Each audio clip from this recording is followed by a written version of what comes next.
सुप्रभात बच्चों आज हम वसंत का 16वां अध्याय वन के मार्ग में पढ़ेंगे।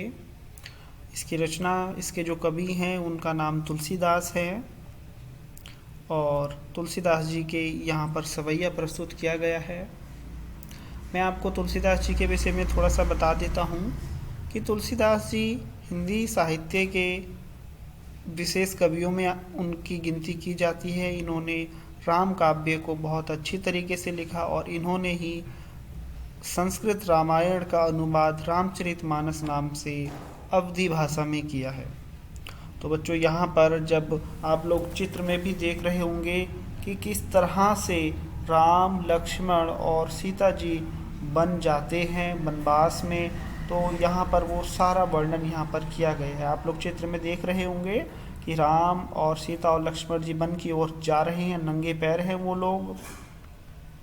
तो उनके इस वन के मार्ग में कौन कौन सी समस्याएं हुई, उन समस्याओं का जिक्र यहाँ पर है। तो ध्यान दीजिए, पहला सवैया है यहाँ पर पुरते निकसी रघुबीर बधु धरी धीर दय मग में ढग दवे झलकी भरी भाल कनी जल की पुट सूखी गए मधुरा धरवे फिरी बुझती हैं चलनो अब केती की पुनर्कुटी करियो कित हवे तिय की लखी आतुरता पिय की आँखियाँ अति चारु चली जल चुए। तो बच्चों यहाँ पर जो शब्दों का प्रयोग किया गया है आप लोगों के लिए काफ़ी आप लोगों को कठिन शब्द लग रहे होंगे, लेकिन ये वास्तव में बहुत आसान से शब्द हैं। आप इनको अच्छे से ध्यान से इनका अर्थ समझने का प्रयास कीजिए। तो यहाँ पर लिखा है पुरते, पुर यानी के नगर से, निकसी मीन्स निकली, रघुबीर बधू, रघुबीर बधू का मतलब बधू कहते हैं पत्नी को, रघुबीर जी की यानी कि श्री राम जी की पत्नी यानी कि माता सीता, ये सभी यानी कि नगर से निकलते ही, कहने का मतलब है, आगे मैं एक बार और पढ़ता हूँ, धरी धीर दय मग में डग द्वय, कहने का मतलब है धरी मीन्स रख कर, धीर मीन्स धीरज रख कर, दय मीन्स दिए और मग मीन्स रास्ता। कहने का मतलब है कि नगर से निकलते ही थोड़ी दूर चलने के बाद राम की पत्नी सीता थक जाती हैं। झल की भरी भाल कनी जल की पुट सूखी गए मधुरा धरवे। अब आप सभी जानते हैं कि जब जंगल में हम नंगे पैर और धूप में चलेंगे तो हमारी क्या हालत होगी। तो ठीक उसी हालत को यहाँ पर बताया है कि झलकी भरी भाल कनी जल की, यानी कि उनके माथे पर पसीना आने लगता है तथा उनके कोमल होठ सूख जाते हैं। आगे है मधुराधर, यहाँ पर होठों को कहा गया है, सूखी मीन्स सूख गए, पुट मीन्स उनके कोमल होठ सूख गए। फिर बूझती हैं और वो चलते चलते फिर राम जी से पूछती हैं चलनो अब कहते कि अभी हमें कितना और चलना है। पर्णकुटी करी है किताबें कि हम कहाँ पर अपनी पर्णकुटी बनाएंगे और कहाँ हम निवास करेंगे। पिय की लखी आतुरता पिय की आँखियाँ अति चारु चली जल चुए। फिर आगे वो उनकी इस व्याकुलता को, श्री राम उनकी इस व्याकुलता को देखकर श्री राम की आंखों में भी आंसू आ जाते हैं। अब यहाँ तिय की लखी आतुरता यानी कि सीता जी की आतुरता को देखकर, आतुरता यानी कि उनकी व्याकुलता को देखकर, उनकी बेचैनी को देखकर, पिय की यानी कि रघुवर की यानी कि श्री राम जी की आँखों में अति मीन्स बहुत, चारू चली जल चुए यानी कि उनकी आँखों से भी सुंदर सुंदर यानी कि आंखों से आंसू बहने लगते हैं अपनी पत्नी की इस हाल को देखकर। ठीक है, तो इसके बाद है अगला पद है जल को गए लखनऊ है लरी का परिखो पिए छाँ घरी हवे ठाड़े पहुँची पछऊ बयारी करो अरु पाए पखारी वे भूरी ठाड़े तुलसी रघुवीर प्रियाश्रम जानी के बैठी विलंब लो कंटक काड़े जानकी नहा को नेह लखियो पुल को तनु बारी बिलोचन बाड़े। अब यहाँ पर कुछ ऐसे शब्द हैं, ध्यान दीजिए।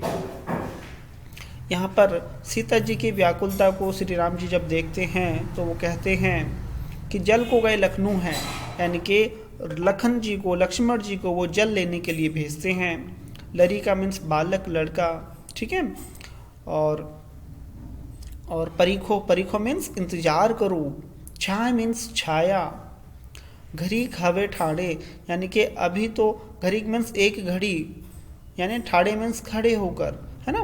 तो यहाँ पर लिखा है कि जब सीता जी व्याकुल हो गई थी और हृदय से श्री राम जी से उन्होंने कहा कि लक्ष्मण जल लाने गए हैं, उनके आने तक आप किसी वृक्ष की छाया में थोड़ी देर विश्राम कर लें, यानी कि उनको थोड़ी देर रुकने के लिए कहा। पहुँची पसेऊ बयारी करो, और वो अपना पसीना पहुँचकर, है ना, अपना पसीना पहुँचकर हवा करने लगते हैं। और अरु पाए पखारी व भूमि भरी ठाड़े, और अपने पाँव को इस गर्म भूमि पर, ये जो रेत थी, गर्म बालू, हम भू भरी यानी कि गर्म बालू या रेत, उस रेत पर डालते ही, उनको रखते ही उनको जल रहे थे। तो वो कहते हैं कि अपने पैरों को आप थोड़ा सा विश्राम दीजिए, आराम कर लीजिए। और श्री राम सीता जी की इस व्याकुलता को देखकर कुछ देर पेड़ की छाया में बैठकर उनके पैरों से कांटे निकालने लगते हैं। तो आगे देखिए कि तुलसी रघुवीर प्रयाश्रम जाने के बैठी विलंब लो कंटक ठाणे, की सीता जी की पैरों से वो श्री राम उनके कंटक यानी कि कांटों को निकालते हैं और एक पेड़ की छाया में बैठकर वो इंतजार करते हैं। जानकी नहा को नह लख्यो, और नह मीन्स प्रेम, नहा मीन्स नाथ, यानी कि उनके प्रेम को देखकर, जानकी जी श्री राम जी के प्रेम को देखकर, लख्यो मीन्स देखकर, पुलकित तनु शरीर बारी आंसू बिलोचन बाड़े, कि उनकी सीता जी उनको जब देखती हैं, उनके पास बैठे हैं वो, और मन ही मन प्रियतम के प्यार को देखकर वो पुलकित हो जाती हैं और उनकी आंखों में पुलको तनु बारी बिलोचन बाड़ी, यानी कि उनको देखकर उनकी आंखों में भी आंसू आ जाते हैं।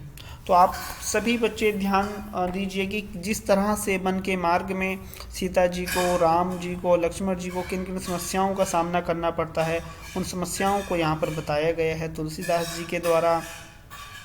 कि जैसे ही वो अयोध्या को छोड़कर वन में निकलते हैं तो उन सीता जी बहुत थक जाती हैं, उनको पसीना आने लगता है, और फिर वो पूछती है श्री राम से कि अभी हमें कितना और चलना है, हम अपनी रहने की जो पर्णकुटी है वो हम कहाँ बनाएंगे।